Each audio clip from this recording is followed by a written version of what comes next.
Hi, I'm Maria. We're here today in Hazel McCallion Central Library's Digital Media Lab. That's in their Makerspace.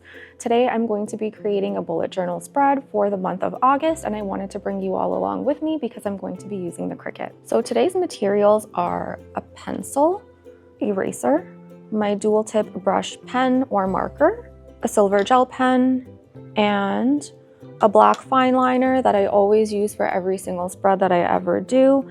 And then I have the stencil in case I want to add maybe like some accent little letters or graphics, but also can use as a ruler if I need. I have my bullet journal. This one happens to be an A5 dot grid. And lastly, I have my holographic vinyl. This one is removable vinyl. It's more appropriate to the project that I'm doing today because I can easily lift the vinyl off of the paper and reposition it if I need to, versus something like permanent vinyl that is intended for heavier duty tasks like decals on water bottles, for example. So the first step is to log in to Cricut Design Space. And then by browsing on the Discover page, you're able to search different images and designs that you'd want to add to your canvas to edit and make. If you click the plus sign on the bottom right corner of any image that you like, you're able to add that to your canvas. I've gone ahead and done all of that in advance to save a little bit of time for you today. So I'm just going to go into my saved projects and open up the one that I've been working on. So I have a bunch of designs on my canvas. I'm not going to be using all of them, but I'm going to make my final selections now.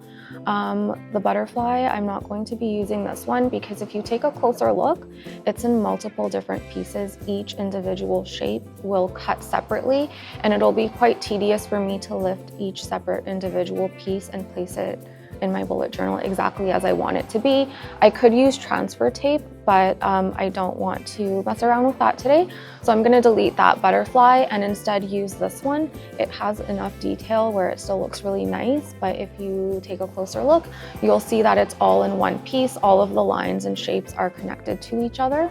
And that's the same thing with the bee over here as well. So I'm going to keep the bee and the butterfly. With the letters, the font that says trackers, I'm not going to use this one again because it's a similar situation where some of the letters are separated from each other. So I'll delete that one and instead use this one where all of the letters will cut in one singular piece. So we're almost ready to make our cut. The first thing that we have to do is turn on the Cricut machine, which I've already done. I'm going to go ahead and press make. And you can see here that the designs are all arranged in the most space-saving way and all in order as well. Select the settings. I'm going to cut it on the mat. My vinyl as well as my mat are both 12 by 12 inches. Now I have to select the material that I'm using so the Cricut can know how much pressure to apply on the material when it makes the cut. By clicking Browse All Materials, I can select from the list, but like I said, I know that I have removable vinyl, so I'm just going to type that into the search. It comes up, I will click that.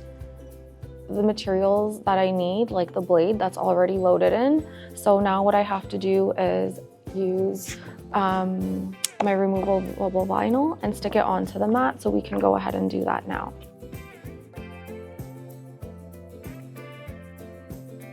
I'll go ahead and press the flashing arrows to start that.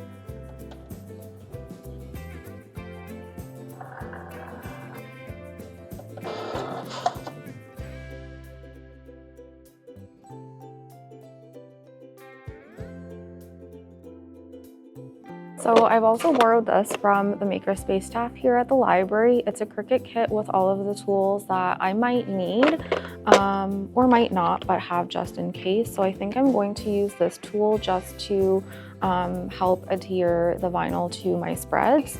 And I also might need the tweezers to lift up the vinyl from the mat. So I also have this picker tool. I'm going to try to see if I can lift up an edge of the butterfly, like so.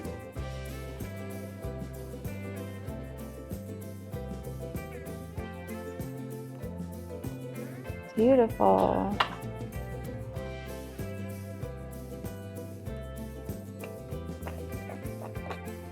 There's some few pieces that didn't come out when I lifted it off. So I'm just gonna go ahead and take those off now.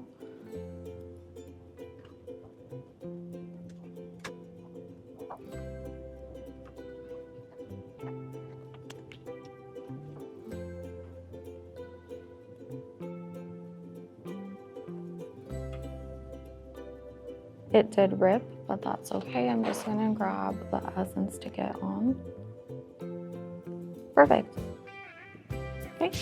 The letters that I had cut to use on my monthly overview calendar for the days of the week, they're just way too small. It's not looking good, but that's okay. I'm just going to pivot because mistakes do happen, and I'm gonna use instead my dual tip brush pen to write in those letters instead.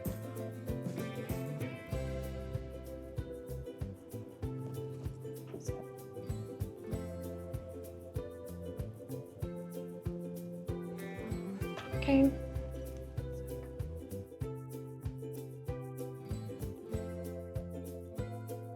Thanks everyone for joining me, and thanks for watching the video if you've made it this far. So I am incredibly unhappy with the way that it turned out.